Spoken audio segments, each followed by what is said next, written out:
It was the holidays. Most of my friends were away, so I had decided to look for a part-time job to earn a bit of money. After waiting around for about a week, I finally got a call from a nearby restaurant asking me to come in for a trial. I had a fair bit of waitering experience, so I wasn't too surprised when the owner offered me the position. The place had a really creepy atmosphere to it. It was small, dimly lit, and every so often, a terrible smell would circulate through the air. It wasn't somewhere I would have usually gone for, but I needed the money and kept reminding myself that I'd only be here until college started back up. Anyway, it was around 10 p.m., and I was out the front by myself, cleaning the cutlery while I waited for the last table to leave. It was a table of 4 big guys. They were pretty rough looking. In fact, if I passed them on the street, I would have assumed they were homeless. Half an hour passed, and they finally got up to leave. I smiled as one of them came to the register to pay.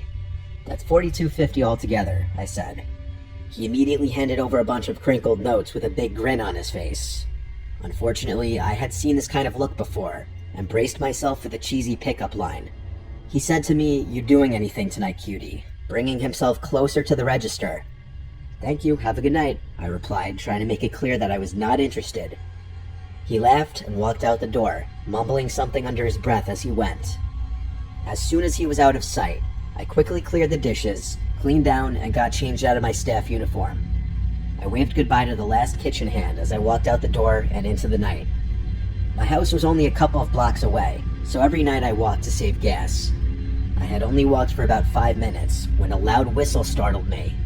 I looked off into the direction it came from and froze in fear. It was the same guy from the restaurant. He was on the opposite side of the street, signaling for me to come over with a large grin on his face. I took a pause before my instincts kicked in, and I started to quickly walk away. My house was still about 10 minutes away, and I could feel him getting closer with every step. Terrifying thoughts were racing around in my head, knowing very well that this could end badly. I turned the corner and started to sprint down the footpath. I felt tears gather up in my eyes as loud footsteps followed closely behind me. I didn't look behind out of fear, when all of a sudden, a hand firmly grabbed my shoulder and yanked me backwards.